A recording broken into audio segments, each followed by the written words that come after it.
Hello and welcome to Election Exchange here on CNBC TV18. We're giving you the nationwide picture as far as phase 3 of the election goes. Now, this was a phase when in 2019, the BJP had won 75 seats. The biggest gains for the party coming from the states of Karnataka, Madhya Pradesh, Gujarat, Uttar Pradesh, Chhattisgarh and Assam.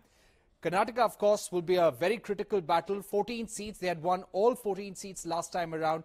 Can they continue holding on to the Lingayat vote bank? The Lingayat vote bank dominates this area.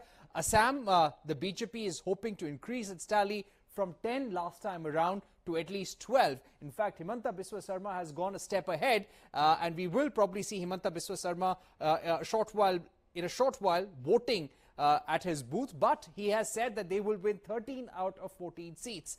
Let me now go across to Gujarat now. Gujarat is a state that the BJP has won all seats in 2014, 2019, and the BJP is now going for a hat-trick.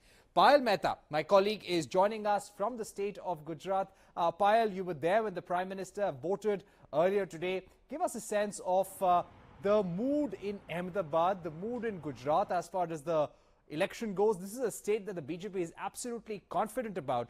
But are there certain seats where you're expecting a tight contest? Well, as far as Gujarat is concerned, the problem is not for the BJP to get 26 seats. They've already won that one seat from Surat, which is already in the kitty. So it's a battle for 25 seats right now. This is a state from where Prime Minister Narendra Modi comes from. His impact is there and it can be felt whichever part of Gujarat you go for. And no matter what party you speak to, his impact has been there forever. It's very interesting today. The Prime Minister voted in Gandhinagar. Of course, he did his duty as a citizen of the country. Amit Shah is the candidate from there. So obviously the Prime Minister, in fact, today voted for Amit Shah, if that is to be the case as well. So the BJP has set itself a very ambitious target. Not only have they spoken about doing a clean sweep in 2024, also like 2020, 2014 and 2019, but this time the BJP has set itself a target of winning each and every seat by at least a 5 lakh margin. That's a target that C.R. Patil has really set. Now, C.R. Patil is a very, very low-profile person, but an extremely effective resource on ground. He's the one who was actually championing the whole cause of getting 150 plus in the assembly elections. He delivered the goods as far as the BJP is concerned. Now, there were certain quarters that were saying that probably there could be a backlash after what Purushottam Rupala, the union minister, said about the Kshatriyas, but that it seems is not the case. That doesn't seem to be impacting because, you know, the areas around that and especially the Rajkot seat is said to be an extremely safe seat. And there has been a very aggressive voting in the tribal areas and in the interiors. And the BJP, if the BJP, by whatever their information comes in from their resources on ground, they're expecting the voting percentage to turn up to close to 70%, which they think will be a good number. But the urban seats of Ahmedabad and Gandhinagar, you've already seen voting, over 40%, so they're very upbeat about this. And Ahmedabad, of course, Gandhinagar in particular, very significant because that's from where Union Home Minister Amit Shah comes from. He's seeking his second term in Parliament. This is a seat where the BJP has been holding on to from 1991 onwards. L.K. Advani was a member of Parliament from there for a very long time. Amit Shah was also a key resource during his tenure, making sure that his election was done smoothly. And of course, now Amit Shah, his people, his party workers, his supporters have given a target to win by 10 lakh out of 22 lakh margins. So that's quite a task that the BJP is really set for itself. Gujarat seems to be the least of the BJP's problems right now because the Modi impact, the Amit Shah impact and the overall governance that the Prime Minister brings in, and with the fact that the Prime Minister is the son of the soil, he's somebody who's sitting and representing the country all over the world, that is something which all the Gujaratis really take a lot of pride in. Right. Also, as far as the voting percentage goes right now, Payal, what has been the voting percentage like? Are you seeing long lines or not yet, or maybe after 4 o'clock? You are likely to see, there were there was a large number of people who had actually come in the morning because it's very, very hot here, Parikshit. It's very hot, it's very sultry, and there's also a lot of loo, which is of course a dry heat, which is actually the dry winds, which actually make people uncomfortable. And generally the culture between, in Gujarat is probably to have the afternoons at home. So you can expect more and more people to turn out, in the evening and probably come on and vote as well. The voting will of course happen till about 6 o'clock in the evening. But the Union Home Minister is pretty much there in the capital city of Gandhinagar. He has been in fact watching all the developments over there. He went to a couple of booths. He went to a couple of old societies in the morning as well. So the BJP is hoping that the people of the state will understand that this is a vote for Narendra Modi. Now, Parikshit, wherever you go, no matter who the candidate is, eventually even if people are angry with the local candidates, in various parts of the country, they'll tell you that we can't, can't make any other choice because here Narendra Modi ka election. So that's the general sentiment which exists. And the BJP is hoping that they are able to encash on the popularity of the Prime Minister. He's connect with the people. The fact that he speaks about the work that has been done by his government for the last 10 years, they're hoping at least that will deliver the goods for them because they've set themselves up for a very ambitious target of Ab ki baar 400 par. Right. Thanks, Payal, for joining us. And Payal mentioned the Kshatriya factor in this election. Now, why did Payal raise that? This is because Purushottam Rupala of the BJP, a sitting minister, had made a remark against the Kshatriya community which did not go down well. He had gone on to say that the erstwhile Maharajas succumbed to persecution by foreigners and the British and even married off their daughters to them. Now, this had created a bit of a stir in the campaign, and there are at least 9 out of 26 seats where the Kshatriya factor is important in Gujarat. We marked out those seats for you, but since then, it's been several weeks and the BJP has apologized to the Kshatriya community, asked them to think about larger national interests and vote for the BJP in big numbers.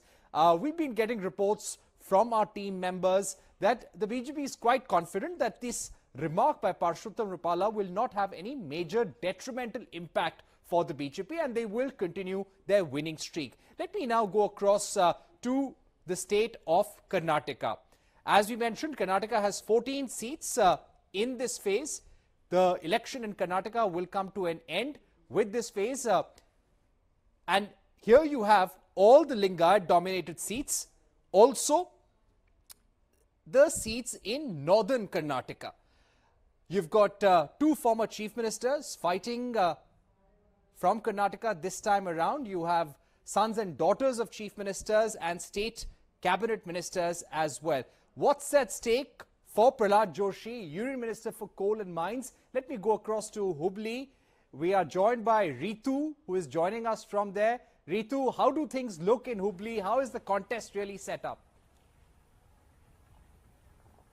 Well, even there is an extensive heat over here in Hubli. You see, the political heat is also no less in the Hubli, from where Prahlad Joshi is contesting from a BJP ticket. You see, this is, if he wins in this election, then it's going to be his 5th consecutive win. But he is also confident about his victory, is what he is claiming. But all that needs to be seen as well, because you see, we did see the kind of hurdles that Prahlad Joshi had in front of him just a couple of weeks back, that for all his good, that the Lingayats here, the strongs here, in fact, took back his nomination paper because he was very much upset. The community was very upset from Prahlad Joshi, saying that he has really not done anything much better for the Lingayats, and all that the promises that he had made has never gone through as well for the community, and they are quite upset. That's the reason we did see the Dingaleshwara coming into the fray and filing a nomination as well. And just that, when the last day of the nomination to withdraw was announced, that's when in the end moment is when that the CA took that decision and withdrew his nomination paper. So all that is in good favor for the Prahlad Joshi over here. But also, if we talk about the interesting demography here in Hubli, you see, though there are a very much significant number of Lingayat voters, there are also significant number of, moreover, equal number of Muslim voters as well. Then you have Kuruba voters too, and then the Brahmin voters as well. But yes, Prahlad Joshi is a Brahmin, in fact, a Brahmin, comes from a Brahmin community. But all that we have seen in the past as well, that how Brahmin candidates were actually given importance and support from Lingayat and also from the other communities here in the Hubli as well. So all that needs to be seen, because the battle over here, the political battle over here, is also quite interesting. But if we talk about how it has really played out in the past, we do know that Hubli Dharwad has always been the stronghold of the BJP.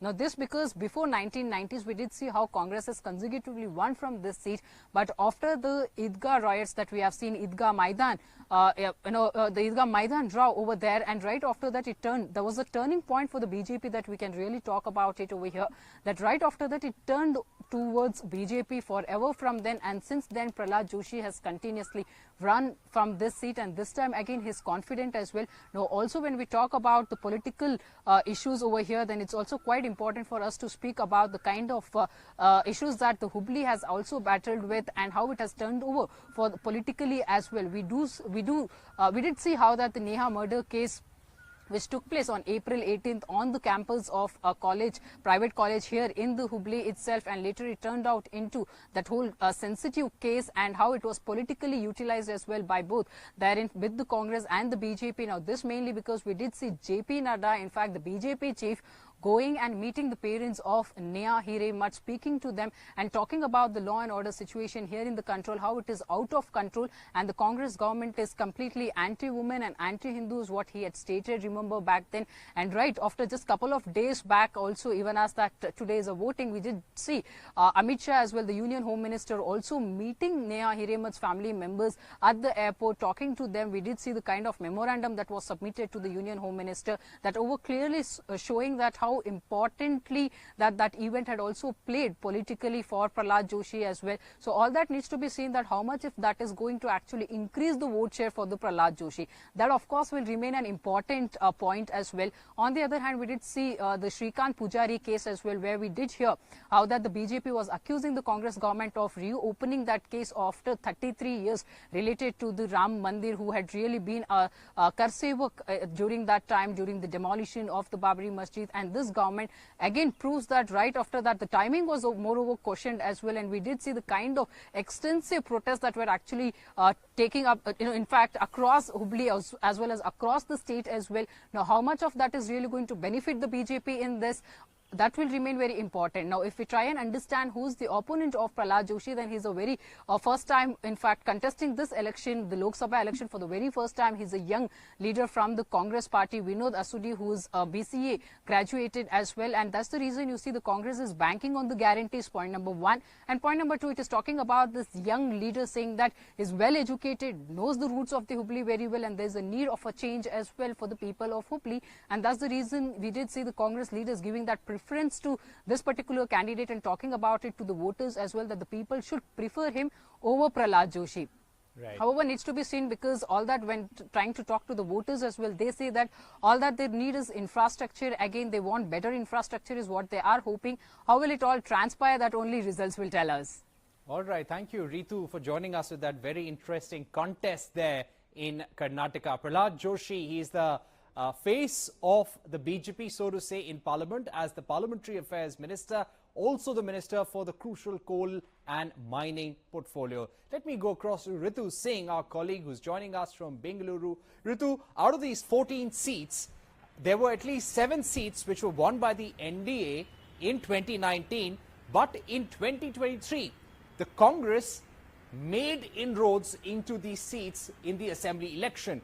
In the Assembly election that happened last year, they won 135 seats, 55 more than the last Assembly election. This was a landslide victory for the Congress party, and they are looking to capitalize on the Assembly election victory. But Assembly elections are very different from national elections, and national issues do matter. Today we saw the JDS protest against D.K. Shivakumar, the Deputy Chief Minister, and the Congress party over the allegations they've been making against Prajwal Revanna. Now, this entire Hassan sex scandal, even though JDS is not contesting any seat, how do you think this is going to impact the election campaign, the voting process? Are people still talking about it across Karnataka? Well, the Prajwal Revanna case is certainly the X factor, if not the factor, but there are 3 key factors at play here that will really determine which way the voters swore and whether that is going to impact their voting. First is, in these 14 seats that are going to poll today, none of them are being contested by JDS candidates. It is a straight fight between the Congress and the BJP. For JDS seats, the contest has already been held, so that is one key factor. Number 2, the BJP has tried to sort of bring in this insurance policy where it has tried to distance itself from this issue, from JDS, which is its ally in these general elections. We've heard from BJP leaders, senior BJP leaders talk about how, whoever is guilty, if they're found guilty, should be punished according to the laws of the land. So they've tried to distance themselves from this issue. And the third factor, of course, is how well Congress, the opposition, is able to play this up in the mind of voters. Now, interestingly, just last evening, you had Congress leader and the Chief Minister of Karnataka, Siddaramaiah, write a letter addressing to the female voters of the state, asking them to look at this issue and to not vote for JDS's ally BJP, keeping in mind the seriousness of these allegations, these sexual assault allegations that have been levied against Prajwal Revanna. So, overall, certainly it is a big factor, but for these 14 seats that are going to poll today, like you said, it is a Lingayat-dominated community, and that is going to be the most critical factor. If you keep in mind what typically has happened over the last few years, the Lingayat community is typically seen as the core voter base for BJP. If you look at the 2019 general elections there, the BJP was able to secure almost 87% of the Lingayat votes, whereas Congress got barely 10% of this. But, this sort of somewhat shifted in the favor of Congress in the 2023 assembly elections, where BJP's share from the Lingayat votes dropped to about 56%. So, if that is going to continue to play, it is going to be a problem for the BJP. But, which way really these votes swing, with both BJP and Congress fielding candidates from the Lingayat community across these 14 districts, in a various mix of course, candidates. We'll have to see how those votes play out. So, the big factor is going to be the Lingayat votes and which way they go. The Prajwal Revanna factor remains a question mark. We'll have to see whether it actually impacts voting. Other than that, as our colleagues have been telling us, it is, very local issues and the guarantees that Congress is fighting these elections on, especially targeting the female voter base with their various schemes, whether it is free bus rides, free food grains, free electricity, direct income payment to the heads of female heads of family and so on. So it is banking on that voter base, whereas BJP throughout its election campaign has been raising national issues. It's also banking on the Modi factor to play out. So that is how both the parties are stacked against each other, a direct fight across these 14 seats. Not a single JDS seat in these 14 months. So we'll have to see how this turns out. A very critical, high-stakes battle for the state of Karnataka. Very important for all of the parties involved, and especially so for the BJP, which sees Karnataka as the gateway to its political ambitions in the southern part of India. Karnataka being the only state where it has been able to establish power in the past, and it hopes to build on that going forward. Absolutely. Thanks, Ritu, for summing up the mood across Karnataka. And in these 14 seats, which is finally the last phase in Karnataka, at least 9 seats are Lingayat dominated and 6 are seats where, according to our analysis, the Congress guarantees and promises made by Chief Minister Siddaramaiah could possibly have an impact. Let me now go across to Maharashtra, another very crucial state. And why is it important? Because there is a political bot boiler here in Maharashtra. We've got Madhya Pradesh. We'll talk about Madhya Pradesh, and Madhya Pradesh is quite crucial because you've got the seats of Guna, you've got seats of Rajgarh, you also have Vidisha going to polls. Now, these are all very important for the BJP to retain from a prestige point of view. Going across to Maharashtra now, where there's quite a khichdi now, you have 6 political parties in the fray, and you've got the NCP, which is divided, Pawar versus Pawar in Baramati, you've got Sindhudurg, Ratnagiri, where Narayan Rane is contesting from. Let me pull up phase 3 numbers for Maharashtra. Last time around, the NDA had won 7 out of 11 seats. The India Alliance parties had won 4. So it's going to be a complicated election. Votes could be divided. Vote banks could be impacted and divided as well. Let me go across to Santya Gora. Santya Gora has been standing by in Baramati. She's been speaking to voters about what they're expecting from this election. Let me begin by speaking to you, Santya, about those allegations of cash distribution that have been made by one camp, by one NCP camp in Maharashtra. Has that reached the eyes and ears of the Election Commission? Have the authorities taken note of that complaint? So Parikshit, NCP SP, that is Sharad Pawar faction of NCP, has written a letter to the ECI, to the local authorities as well, apprising them of the issue. So their allegation is that last night, hours before Baramati went to polls, Ajit Pawar's faction of NCP, their party workers, distributed cash to voters. That's the allegation levelled by NCP SP. Another allegation which the faction, Sharad Pawar faction, has levelled against its opponent is that the branches of Pune cooperative banks were kept open last night past midnight also, once again hours before Baramati went to polls, and passbooks were issued. Now remember, ECI recognized cooperative bank passbooks as a form of ID. So the allegation leveled by NCP-SP faction is that this was done in order to ensure that bogus voting happens. These are the allegations leveled by Sharad Pawar's faction, and they have written letters to the local authorities as well and the ECI as well, especially about the cash distribution allegation. There are videos surfacing on social media as well where you can see that the NCP-SP faction party workers are claiming that police was also present when this distribution took place, and police did nothing to stop the party workers of Ajit Pawar faction. That's why while writing its letter, NCP Sharad Pawar faction leaders have kept the local authorities also in loop, and they've also written to the local administration of Baramati. Now let me show you what's happening at this particular booth where I'm right now. See, as we are nearing sunset, it's still some time for that. It's still pretty hot, but you can see that the crowd has increased, and especially this polling booth, because you can see that the waiting area is fully shaded. It's indoors, so it's easier for the voters also to wait. Let me see if I can talk to some of them. आप vote करने यहाँ पे आए हैं, local मुद्दे ध्यान में रखेंगे या नेशनल मुद्दे, या क्या आप लोगों के मन में रहेगा? किसको वोट डाल रहे हैं ये नहीं पूछ रही हूँ, मुद्दे क्या रहेंगे?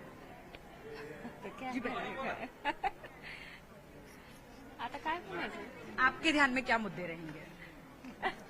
क्या सोच के आप वोट करेंगे? कोई चीज मराठी में बोलिए, कोई प्रॉब्लम जे जो आपल्या देशासाठी योग्य प्रतिनिधी आहे त्याच्यासाठी आम्ही मत देऊ. So let me translate. She said that she is going to vote for a capable representative of the country. So that's what she is casting a vote for. आप कौन से मुद्दों पे वोट डालने के लिए आज यहाँ पे हैं? आप में से कोई अगर बात करना चाहे, let me go towards that side if I can get some of the other voters to speak. कौन से मुद्दों पे आप यहाँ पे आज वोट डालने के लिए? किसको? विकास. अच्छा, मुझे एक चीज जाननी है, ये बारामती में पूरा ये जो पवार वर्सेस पवार बैटल हो गया, वोटरों पे इसका क्या फर्क पड़ा? क्योंकि पवार फैमिली से यहाँ के वोटर्स का कनेक्शन है, तो क्या फर्क पड़ा वोटरों पे? ज्यादा कुछ फर्क नहीं पड़ा, जैसा है वैसा ही चल रहा है. ठीक है, क्या आपका भी यही मानना है? ठीक है, यही मानना है. अच्छा, आप कौन से मुद्दों पे वोट कर रहे हैं? अभी का ये मुद्दा तो हमारे अंदर है. अच्छा, ठीक है, वो क्या आपको बता नहीं सकते. बराबर है. नहीं, आप किसको वोट डाल रहे हैं मैं वो नहीं पूछ रही थी, मुद्दों के बारे में. लेकिन ठीक है, आप नहीं कोई बात नहीं, आप नहीं बताना चाहे. He doesn't want to share why exact on what basis is going to cast his vote. Fair enough. आप यहाँ पे वोट करने आए, कौन से मुद्दे ध्यान में रहेंगे? क्या मन में क्या रहेगा जब आप बटन दबाएंगे वहाँ पे जाके ईवीएम पे? वो तो दिल में रहता है सब कुछ. जिसको देना है प्यार से देने का. अच्छा, वो अपना ये सब है ना, ये सब हम मालेगांव में जिस पे प्यार करते हैं उसे ही बैठ देते हैं. बिल्कुल. लेकिन कोई चीज जो आप ध्यान में रखेंगे, कोई चीज आपको लगता है जो की गई हो आपके लिए या नहीं की गई हो आपके लिए, इस तरह की चीजें? हाँ, लगती है ना. हमारे ध्यान में है, सब कुछ है. जिसने हमारे लिए कुछ किया है उसी के हम वोट करेंगे. अच्छा, और ये जो पूरा संघर्ष चल रहा है ठाकरे पवार वर्सेस पवार के बीच में, तो इस पे वोटर्स भी बटे हुए आपको लग रहा है कि होंगे? हो गए ना. अच्छा, हाँ. आपको लग रहा है कि इमोशंस के बेसिस पे बारामती का चुनाव इस बार लड़ा जाएगा? हाँ, लड़ा जाएगा. इमोशंस के बेसिस पे लड़ा जाएगा. आपको लग रहा है वोटर्स के लिए भी एक इमोशनल टॉपिक हो गया है जो बट गई है पार्टी? दोनों पे चलेगा. दोनों मतलब इमोशंस और इमोशंस और दूसरी क्या चीज?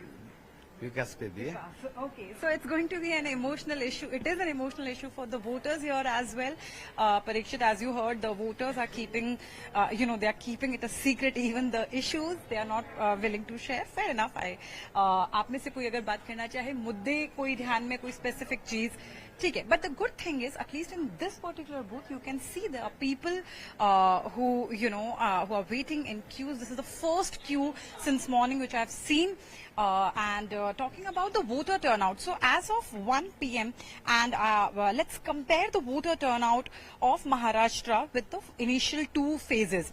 So as of 1 p.m. Maharashtra's voter turnout, Parikshit, was 31.55%.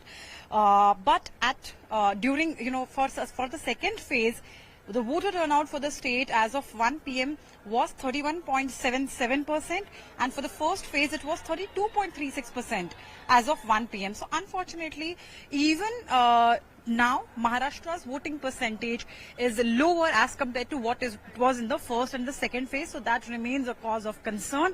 Baramati, as you mentioned, it's a high prestige battle for both the factions of Pawar family and NCP party as well. But there is this another seat I want to talk about, Parikshit, is Sangli. Sangli is that one seat which caused a lot of disagreement and unpleasantness in the Mahavikas Agadi group. So Sangli was that one seat Congress was eyeing. Congress's argument was that Sangli is their bastion. They need to once again get that seat, and that's why they need to field their candidate from Sangli. Uddhav Thackeray, who wanted to ensure his presence in the region, was hell-bent that Sangli will go to Uddhav Thackeray's party. In fact, even before the formal announcements were made, Uddhav Thackeray went ahead and said that Chandrahar Patil, a wrestler, is going to be Shiv Sena UBT's candidate, the MVA's candidate. It actually left Congress pretty angry. In fact, the local leadership, the state leadership of Congress wrote to the High Command and said that keeping what happened in Sangli and a couple of other seats in mind, the state leadership should be allowed to indulge in a friendly contest with Uddhav Thackeray and Sharad Pawar. That was something Congress High Command did not agree to. So Congress's candidate Vishal Patil, filed his nomination as an independent. And Sangli continues to be, as I said, is another high prestige battle for the MVA and Mahayuti as well. And voter turnout in Maharashtra still remains a cause of concern, Parikshit. Right, and very interesting to see the reactions of voters, and even the silence tells you all of them smiling, all those ladies beautifully dressed in the summer heat. So clearly their vote really means a lot to them. They've left their household work, they've left their jobs, all those women have come out and voted in large numbers. So it's good, and even the smiles are good to see, because it's a festival of democracy, and all those views you got us from the ground, even the people who said that we don't want to comment, and that could be possibly because of the Pawar versus Pawar battle. The fight can be so intense in villages of Baramati, on the streets of Baramati, that people may not want to reveal what's actually in their mind. One final word on Uttar Pradesh before we wrap up this session. If I may add, this one thing, that silent voters, the voters who do not reveal their cards are always the ones who are the game changers. So the voters we try to speak to right now, they are the ones who are going to be the deciding factors, because no party is ever prepared for them.